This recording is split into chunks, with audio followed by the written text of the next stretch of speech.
Praise the lord. ఈరోజు మన ఆల్మానిక్లో ఇచ్చిన అంశాన్ని చూసినట్లయితే, టాపిక్ని చూసినట్లయితే, పెంతుకోస్తు తర్వాత 19వ ఆదివారం అనగా యువజనుల ఆదివారం, అంటే యూత్ క్రైస్ట్ ఇన్ యాక్షన్. మనకిచ్చిన 4 పాఠాలు అయితే చూసినట్టయితే, మొదటి పాఠముగా దానియేలు గ్రంథము 1వ అధ్యాయము 1 నుంచి 17 వచనాలు. పత్రికా పాఠముగా అపోస్తుల కార్యములు 6వ అధ్యాయము 1 నుంచి 7 వచనాలు. సువార్త పాఠముగా 1వ అధ్యాయము 35 నుంచి 42 వచనాల వరకు. కీర్తనల గ్రంథముగా దావీదు రాసిన 98వ కీర్తన 1 నుంచి చివరి వరకు. ముందుగా మనం 2 వచనాలు బైబిల్ చదువుకొని మన అంశాన్ని అయితే చర్చించుకుందాం. యోహాను సువార్త 1వ అధ్యాయము 35వ వచనం. మరునాడు మరలా యోహాను అతని శిష్యులలో 2 నిలుచుండగా అతడు నడుచుచున్న యేసు వైపు చూచి, ఇదిగో దేవుని గొర్రెపిల్ల అని చెప్పాను. ప్రార్థన చేసుకున్నాను. మమ్మల్ని మిక్కిలిగా ప్రేమించిన మా ప్రియ పరలోకపు తండ్రి, నీకు వేలా స్తోత్రాలు, కోట్లాది వందనాలు తండ్రి. యేసయ్య, ఈరోజు నేను ఈ యూత్ సండే గురించి చెప్పడానికి నాకు అవకాశం ఇచ్చిన నీకు వేలాడి స్తోత్రాలు. మీరే నాతో మాట్లాడి ఈ కొద్ది నిమిషాలు మీరే నాతో మాట్లాడి నాతో ఉండమని, ఈ చిన్న ప్రార్థన పాదసనిలో చేర్చుకోమని యేసుక్రీస్తు నామమున అడుగుచున్నాను తండ్రి. ఆమేన్. మనము మొదటి పాఠంగా చూసుకున్నట్లయితే దానియేలు గ్రంథము 1వ అధ్యాయం 1 నుంచి 17 వచనాలు. అందులో ఇశ్రాయేలీలో ఉన్న దానియేలు, షద్రకు, మిషకు, అబేద్నెగో వీళ్ళు 4 యూత్ మెంబర్స్ అన్నమాట, అంటే టీనేజర్స్. వీళ్ళందరూ దేవుడితో ఎంత క్లోజ్గా మూవ్ అవుతారంటే 24/7 ఓన్లీ ప్రేయర్లోనే ఉంటారు. అలాంటి వీళ్ళ 4 ఒకరోజు ఆ బబులోను దేశంలో ఉన్న నెబుకద్నెజర్ అనే ఒక కింగ్ అయితే తన కింద ఉన్న జ్ఞానుల్లాగా ఉండాలని ఆ దేశం మొత్తంలో కొంతమంది ఎవరైతే జ్ఞానుల్లో ఉన్నారో వాళ్ళందరినీ తన రాజ్యంలోకి తీసుకురమ్మని వాళ్ళకి ఆదేశిస్తాడనమాట. అప్పుడు వీళ్ళ 4 తీసుకొస్తారనమాట. అంటే చాలామంది వస్తారు. అలాంటప్పుడు వీళ్ళందరినీ రాజు ఎలాంటి భోజనం అయితే తింటారో వాళ్ళకు కూడా అలాంటివే పెట్టమని, రాజు ఎలాంటి అవసరాలు అయితే తీసుకుంటారో వీళ్ళకు కూడా అక్కడే ఉండమని 3 years పాటు అక్కడే ఉంచి వాళ్ళ ప్రవర్తనను బట్టి నేను ఒక టెస్ట్ పెడతాను, ఆ టెస్ట్లో పాస్ అయిన వాళ్ళందరే నా కింద ఉంటారని నెబుకద్నెజర్ అయిన బబులోను కింగ్ అయితే అలా చెప్తాడనమాట.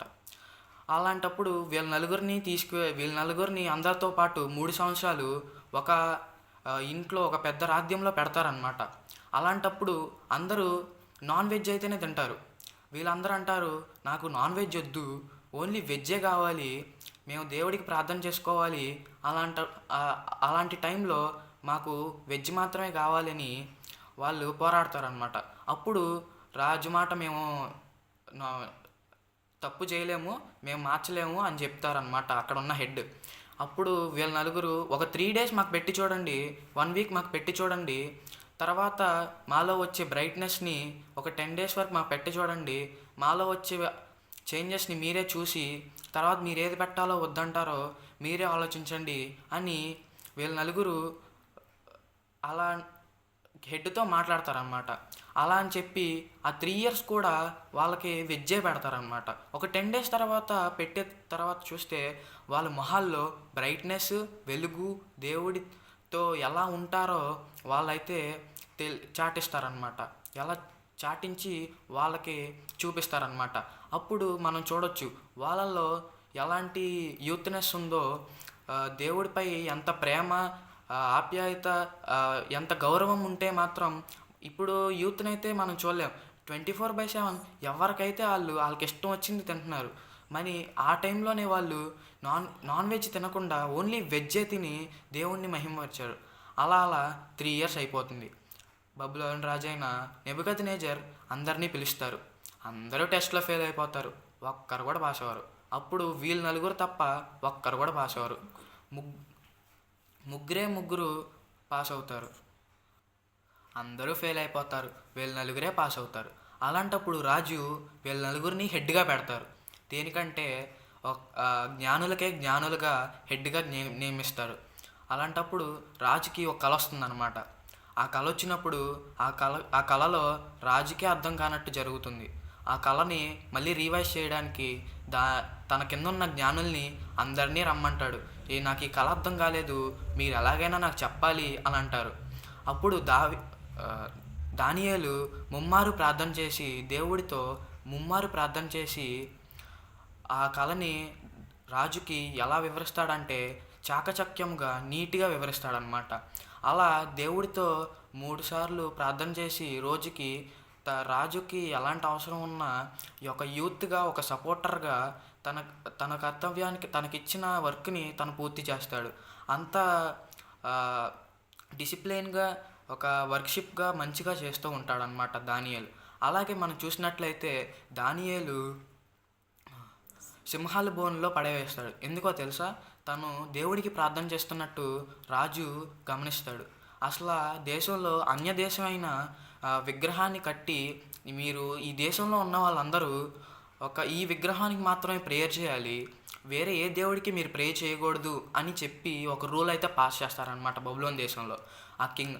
అయితే వీళ్ళ నలుగురు కూడా దేనికి దేవుడి పనికి వెనకాడరు. దానియేలు మాత్రం ప్రార్థన చేసుకుంటూ పట్టుబడిపోతాడు. రాజు ఇలా అంటాడు, దానియేల్ని సింహాల బోన్లో అంటే లయన్స్ డెన్లో పడేయండి అని చెప్తాడు. అప్పుడు దానియేలు దేనికి భయపడకుండా నా దేవుడు నాతో ఉన్నాడు, నాకు అదే బలమని చెప్పుకుంటూ సింహాల బోన్లోకి ధైర్యంగా వెళ్తాడు. సింహాల బోన్లో సింహాలు ఎలా ఎలా ఉంటాయో మనకు తెలుసు అనమాట. ఎందుకంటే జంగల్కి మొత్తం అదే కింగ్, దానికి సాటి ఎవరు ఉండరు. అలాంటప్పుడు వాళ్ళ అన్ని లయన్స్ మధ్యలో కూడా తను బతుకున్నాడంటే అది దేవుడి కార్యం అనమాట. ఎందుకంటే ఆ యూత్ అంటే ఆ టైంలో యవనం టైంలో ఎంత ప్రేయర్ చేస్తాడంటే ఆ ప్రేయర్ని బట్టి దేవుడు కూడా తన పక్షాల నుండి ఆ సింహాల బోన్లో కాపాడతాడు. తర్వాత రోజు అంటే మర్నాడు ఆ నెక్స్ట్ డేనే బబులోని కింగ్ అయిన నెబుకద్నెజర్ ఉరుక్కుంటా వస్తాడనమాట లయన్స్ డెన్ దగ్గరికి. వస్తే దానియేలు అక్కడ బతికుంటాడు. అక్కడ నుంచొని దేవుడికి ప్రార్థన చేస్తాడు. అక్కడ కూడా దానియేలు దేవుణ్ణి హెచ్చిస్తాడు. అప్పుడు నెబుకద్నెజర్ అంటాడు, మీ దేవుడు మామూలు వాడు కాదు, మీ దేవుడు నజరేయుడు ఉన్నవాడు, నేడు పూర్వం ఉన్నవాడు, కాబట్టి మీ దేవుడే మా దేవుడు అని చెప్పి అక్కడ కూడా దానియేలు రాజు ద్వారా దేవుణ్ణి హెచ్చించబడతాడు. అలాగే మనం చూసినట్లయితే షద్రక్, మిషక్, అబేద్నగో వీళ్ళ ముగ్గురైతే మంచి ఫ్రెండ్స్ అండ్ అలాగే మంచి యూత్ఫుల్ మెంబర్స్ కూడా. చర్చ్లో కూడా వాళ్ళు చేసే పనులు మామూలు కాదు, అందరే యూత్ఫుల్ వర్క్సే చేస్తారనమాట. అలాగే వాళ్ళ ముగ్గురు కూడా ప్రార్థన చేస్తూ పడిపోయినప్పుడు నెబుకద్నెజర్ అయిన రాజు వాళ్ళని ఫైర్ ఉన్న శిక్షల్లో వేసేస్తారనమాట, అగ్నిగుండంలో వేసేస్తారు. అప్పుడు వేసినప్పుడు కూడా వాళ్ళకి ఎప్పుడు 7 అంతలే ఉంటుంది, దాన్ని డబల్ చేసి 14 టైమ్స్ చేసి అందులోకి వేస్తారనమాట. వేసినప్పుడు కూడా వాళ్ళు భయపడను, నేను చనిపోతే దేవుని కోసమే చనిపోతాను. వాళ్ళ ముగ్గురిని అగ్నిగుండంలో వేసినప్పుడు నెబుకద్నెజర్ రాజు ఎప్పుడు ఉండేదానికన్నా 7 అంతలు ఎక్కువగా పెంచి వాళ్ళ ముగ్గురిని అందులోకి వేస్తాడు. వేసేటప్పుడు వాళ్ళని పట్టుకొని తీసుకువెళ్ళే భటుల్ని కూడా ఆ మంటకి తట్టుకోలేకపోతారు. కానీ వీళ్ళ ముగ్గురికి మాత్రం చిన్న గాయం కూడా అవ్వదు. ఆ మంటల్లో సంచరిస్తున్నప్పుడు రాజుకి కనిపిస్తుంది అనమాట, వీళ్ళు వేసింది ముగ్గురే కదా, నాలుగో వాడు ఎవడు అని పక్కన ఒక ఆయన్ని పిలిచి అడుగుతాడనమాట. మనం వేసింది ముగ్గురినే కదా, 4వ వ్యక్తి ఎవరు అని అడగంగానే రాజు పక్కనున్న ఒక సైన్యాధిపతి చెప్తా అనమాట, మేము వేసింది ముగ్గురినే ప్రభు, మిగతా వాళ్ళు ఎవరో నాకు తెలీదు అని చెప్తాడు. అప్పుడు రాజు అయితే వాళ్ళ ముగ్గురిని బయటికి రమ్మనైతే చెప్తాడు. వాళ్ళ ముగ్గురు బయటకు వస్తుండగా ఎవ్వరికి ఏమీ అవ్వాల, ఒక చిన్న గాయం కానీ మంట వచ్చిన వాసన కానీ అస్సలు ఏమీ రాలేదు. అలా అన్య దేశంలో కూడా వాళ్ళ ముగ్గురు దేవుణ్ణి చాటించారు. తన పవిత్రంగా ఉండి తన క్యారెక్టర్ని యెహోవా క్యారెక్టర్ని కూడా హెచ్చించినట్టు మనం చూడవచ్చు. ఎలా ఎలా ఎందుకనగా ఆ దే ఆ కింగ్ కూడా వీళ్ళ దేవుడే నిజమైన దేవుడు, వీళ్ళనే మనం పూజించాలి, ఈయన్నే మనం యెహోవా దేవుణ్ణే మనం కూడా పూజిద్దామని ఆ అన్య దేశంలో కూడా యెహోవాని హెచ్చించినట్లు మనం చూస్తూ ఉంటాం. అలాగే మనం చూసుకున్నట్లయితే మనం కూడా అలా దానియేలు, షద్రక్, మెషక్, అబేద్నెగోల్లాగా ఎక్కడున్నా కానీ అపవిత్రంగా అవ్వకుండా పవిత్రంగా ఎక్కడున్నా దేవుణ్ణి హెచ్చించాలని మనం నేర్చుకోవాలని, వాళ్ళ నలుగురు దగ్గర నుంచి మనం నేర్చుకోవాలని నేను ఈ సమయంలో మీకు తెలియజేస్తూ ఉన్నా. అలాగే ప్రస్తుత when you when you are young you carry the Bible, you will become old, Bible will carry you. అంటే దీనికి అర్థం ఏంటంటే, నువ్వు యవ్వనంలో ఉన్నప్పుడే బైబిల్ని పట్టుకో, క్యారీ చేయి. అప్పుడు నువ్వు ఓల్డ్ అయినప్పుడు బైబిలే నిన్ను క్యారీ చేస్తుంది. అంటే బైబిల్లో వాక్యాల్లో వచనాలు నీకు అర్థమయ్యి నీకు ఎలా ఉంటావో నీ జీవితాన్ని సెట్ చేసుకోగలవు. నీకు ఒక మైండ్ సెట్ అయితే వస్తుంది. బైబిల్లో నువ్వు చేసిన తప్పులన్నీ కనిపిస్తూ ఉంటాయి అన్నమాట. నువ్వు ఏమేం తప్పులు చేసావో అవన్నీ కనిపించి నువ్వు సరిదిద్దుకునే అవకాశం మళ్ళీ నీకు ఆ బైబిల్ అయితే ఇస్తుంది. నువ్వు యంగ్గా ఉన్నప్పుడే బైబిల్ని చదివి బైబిల్ని పట్టుకొని దాని వెనకాల తిరిగినప్పుడు తర్వాత నువ్వు ఓల్డ్ అయిపోయినప్పుడు నువ్వు చదవలేవు, నీ కళ్ళు కనిపించవు. అలాంటప్పుడు నువ్వు ముందే చదువుకొని ఉన్నావనుకో, యవ్వనంలోనే నువ్వు బాగా చదువుకొని ఫ్యూచర్లో మంచిగా చదువుకొని ఉంటే నీకు ఓల్డ్ అయినప్పుడు కూడా బైబిల్ నిన్ను క్యారీ చేస్తుంది అనమాట. అలాగే మనం చూసుకున్నట్లయితే యవన జీవితంలోనే దేవునితో సహవాసం చేయాలి. సహవాసం అంటే దేవునితోనే ఉండాలి, ఏ లోకాశంలోకి వెళ్ళకూడదు. అసలు మనం లోకాశంలోకి వెళ్ళామంటే ఈ రోజుల్లో మనం చూసుకున్నట్లయితే ఎవరి కాళ్ళు వెళ్ళిపోతున్నారు, చాలా తక్కువగా ఉన్నారు. మనం ఈ సమయంలో చూసుకోవాలంటే రాకడ సమయం వచ్చేసింది. ఈ యూత్ ఇప్పుడు మనం మాత్రమే చేయగలం. మనం ఈ సమయం దాటిపోయిన తర్వాత మనం ఏమీ చేయలేం. అలాగే మనం చూసుకున్నట్లయితే నీవు యవనంలోనే ఉన్నప్పుడు మోకరించి ప్రార్థన చేయాలి. పెద్దయిన తర్వాత నువ్వు చేయలేవు కదా, యవనంలో ఉన్నప్పుడే చేయగలవు. ఈ ఓల్డ్ అయిపోయావు అనుకో, నువ్వేం చేయాలో బలం ఉండదు నీకు చేయాలన్నా. కాబట్టి నువ్వు యవనంలోనే ఉన్నప్పుడు చేయాలి. టీనేజర్స్ అంటే యవనస్తులు అంటే టీనేజర్స్ అంటే హిబ్రీ భాషలో నీ ఆమ్ అని అంటాం, నీ అరామ్ అని అంటారు హెబ్రీల్లో. అదే గ్రీక్లో చూసినట్లయితే నిఫీకి అని అంటారు. హిందీలో చూసినట్లయితే కిస్ ఓర్ అని అంటారు. తెలుగులో యవనస్తులు, ఇంగ్లీష్లో టీనేజర్స్. మనకు తెలిసిందే టీనేజర్స్ అంటే అప్పుడే యవనంలోకి అడుగు పెడుతూ దేవుడిని తెలుసుకోవాలని చెప్తూ ఉంటారు. అలాగే మనం చూసుకున్నట్లయితే 2వ పాఠముగా అపోస్తుల కార్యముల గ్రంథము 6వ అధ్యాయము 1-7 వచనాల్లో చూసుకున్నట్లయితే అక్కడ అపోస్తులైన పౌలు సంఘంలో 7గురిని నియమిస్తాడనమాట యూత్గా. అంటే భోజనం పెట్టే అంటే చర్చిలో పలహారాలు కానీ స్నాక్స్ కానీ ఏమైనా అకేషన్ అప్పుడు పెద్దలు పంచకూడదు, ఓన్లీ యూత్ మాత్రమే పంచాలి అని చెప్పి కొంతమంది నియమిస్తారనమాట. ఫిలిప్పు, స్టెఫను ఇలాంటి వాళ్ళని యూత్ఫుల్ గ్రేస్లో ఉండే వాళ్ళని నియమిస్తాడనమాట పౌలు. అంటే ఈ సమయంలో చాలా చర్చిల్లో కూడా యూత్ మెంబర్సే పంచిపెడతా ఉంటారు. ఎందుకంటే వాళ్ళు కొంచెం ఎనర్జెటిక్గా యూత్ఫుల్గా ఉంటారు కాబట్టి వాళ్ళని మాత్రమే కొంచెం పంచిపెడతాకి కానీ, గుళ్ళో పని చేయడానికి కానీ, డెకరేషన్ చేయడానికి కానీ వాళ్ళే ముందుంటారు. ఎందుకంటే వాళ్ళ లోకాశంలో ఉండకుండా వాళ్ళు ఓన్లీ గుడి ప్రకారంగా చర్చ్ ప్రకారంగానే పవిత్రంగానే ఉండాలని పాస్టర్స్ అనేవాళ్ళు యూత్ని అయితే ముందుకు తోస్తూ ఉంటారనమాట. దేనికైనా యూతే ముందుకు వెళ్ళి చేయాలన్నమాట. చర్చ్ వర్క్ కూడా ముందు యూతే చేయాలి. చర్చ్ వాక్యాలు కూడా యూతే పాడాలి, యూతే చదవాలి కూడా. అలాంటి సమయంలో అలా మనం చూసుకున్నట్లయితే ఈ సువార్త పాఠంగా యోహాను సువార్త 1వ అధ్యాయము 35-42 వరకు చూసుకున్నట్లయితే ఇందులో యేసయ్య కూడా అంటే జీసస్ క్రైస్ట్ కూడా యెహోవా దేవుడి కుమారుడిగా ఈ లోకానికి అయితే వస్తాడనమాట. ఈ లోకానికి వచ్చినప్పుడు దేవుడు 30 సంవత్సరాలు అంటే యవన కాలంలోనే దేవునికి వాక్యాన్ని ప్రకటించడానికి ముందుకు వెళ్తాడనమాట. చిన్నతనంలోనే యెహోవా కూడా ప్రవచనాలు ఇస్తూ దేవుని వాక్యం చాటిస్తూ దేవుణ్ణి గణపరుస్తాడనమాట. అలాగే మనం చూసుకున్నట్లయితే కీర్తనల గ్రంథము 19వ అధ్యాయము 9వ వచనంలో చూసుకున్నట్లయితే యవనస్తులు దేని చేత తమ నడకని శుద్ధిపరచుకొందురు, నీ వాక్యాన్ని బట్టి దానిని జాగ్రత్త చూచుకొనుట చేతనే కదా. అంటే యవనస్తులు దేని చేత తమ నడకని శుద్ధిపరచుకుంటారంటే నీ వాక్యాన్ని బట్టి, అంటే బైబిల్లో వాక్యాన్ని బట్టి తప్ప దేనివల్ల నడక శుద్ధి అవ్వదు అని దావీదు ఈ కీర్తనలో మనకు తెలియజేస్తూ ఉంటాడనమాట. యవనస్తులు దేని చేత? వాక్యం చేత. అంటే వాక్యంలో ఎంత మర్మం ఉంటే కానీ ఈ వాక్యం రాశాడో ఆ దావీదు గారు మనకు తెలియదు అనమాట.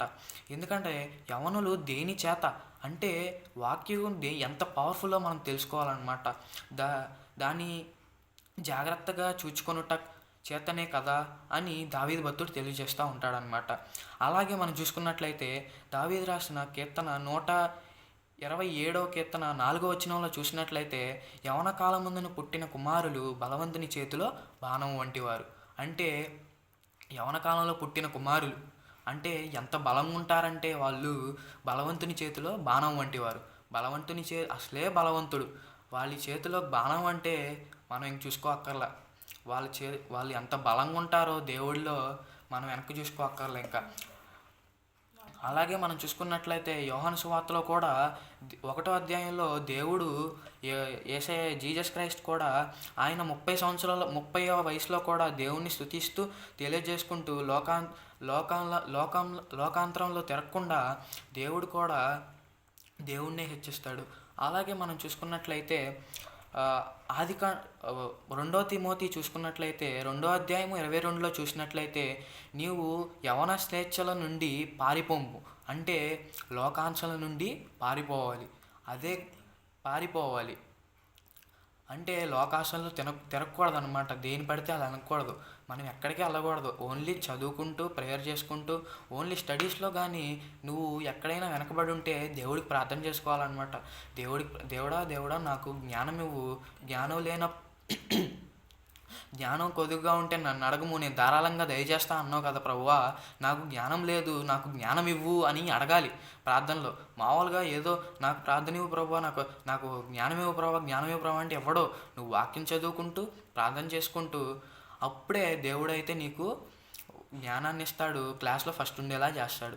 ఇది కూడా తిమోతి రాసిన 2వ పత్రిక 2వ అధ్యాయము 22లో చూసినట్లయితే నీవు యవన శ్రేష్టల నుండి పారిపోమ్ము, అంటే యవనస్తులు చేసే పాపాల నుంచి నువ్వు పారిపోవాలి. నీవు యవన శ్రేష్టల నుండి పారిపోమ్ము అని పౌలు భక్తుడు తిమోతికి చెప్తా ఉంటాడనమాట. ఆయన శిష్యుడు తిమోతి గారు, పౌలుకి తిమోతి గారు శిష్యుడు అనమాట.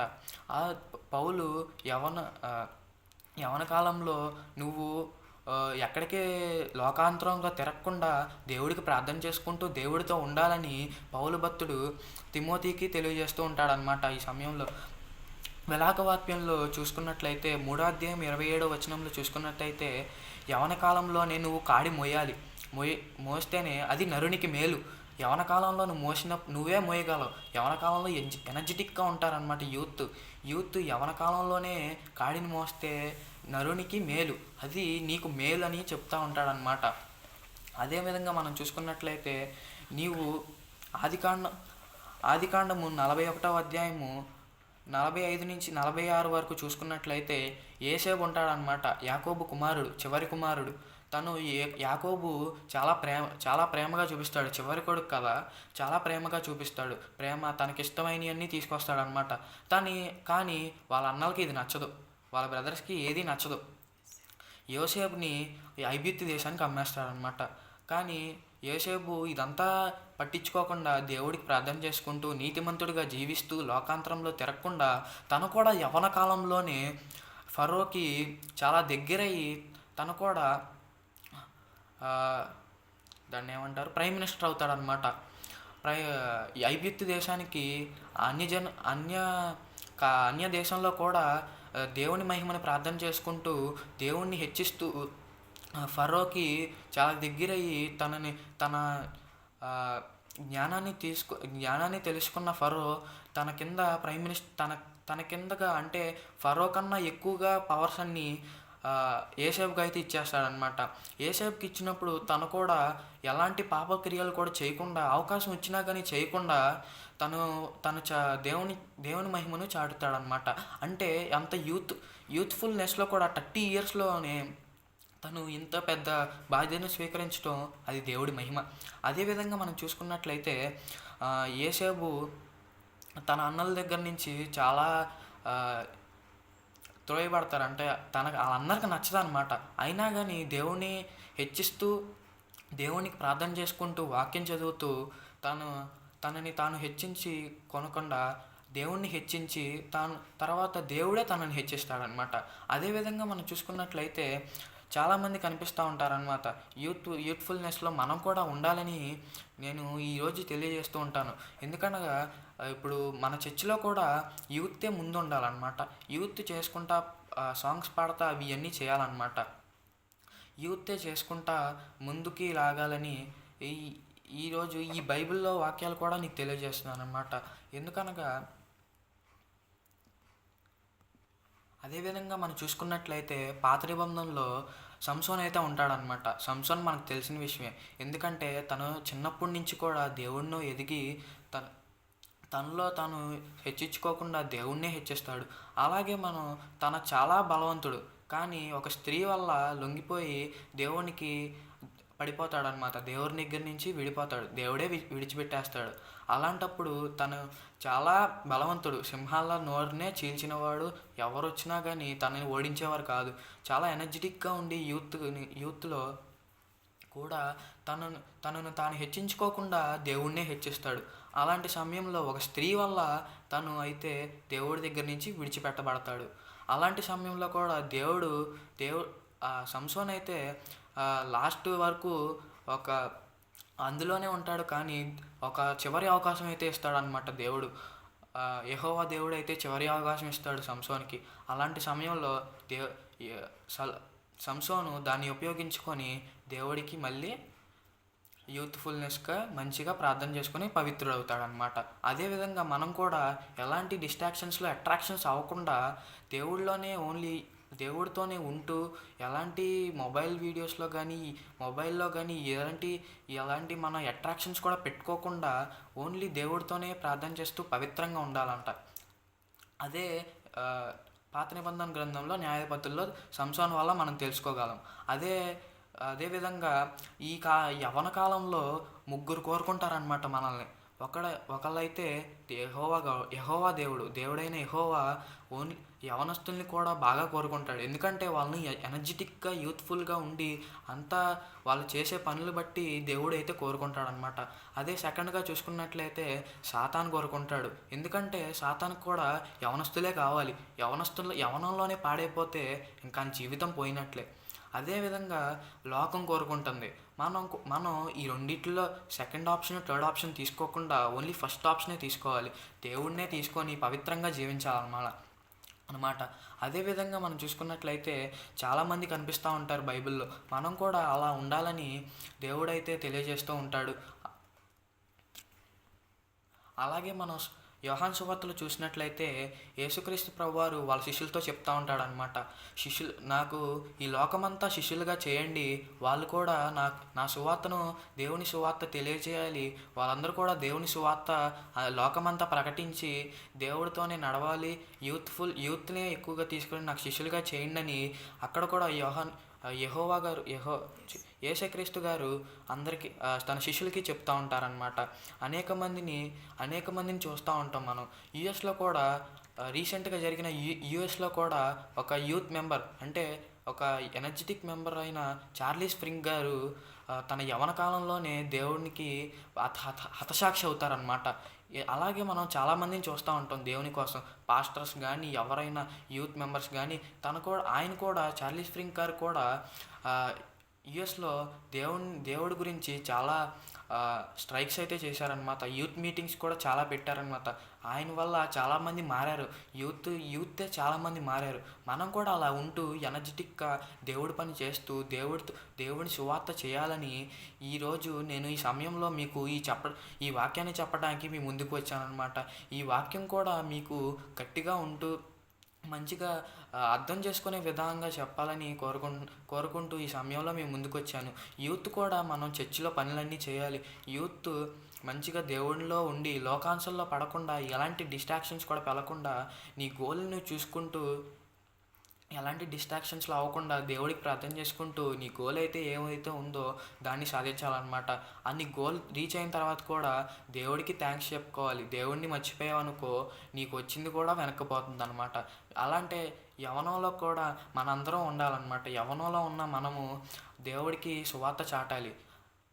దేవునికి సువార్త చాటుతూ యవనస్తుల్ని ఇంకా పెంచుతూ యవనస్తులే అన్నిట్లో ముందుంటూ అన్నిట్లో ముందంకే ఉంటూ అలా ఉండాలని ఈ సమయంలో నేను తెలియజేసుకుంటూ, ఈరోజు ఈ వాక్యాన్ని నేను మీకు ప్రకటించినందుకు, ఈ సమయం నాకు దేవుడు ఇచ్చినందుకు కోట్ల స్తోత్రాలు చెప్పుకుంటూ, ఈ చిన్న వాక్యంలో ఎలాంటి మిస్టేక్స్ ఉన్నా నాకు క్షమించమని, ఈ చిన్న వాక్యాన్ని సేవించమని ఈరోజు ఈ వాక్యాన్ని నేను ముగిస్తున్నాను. Thank you.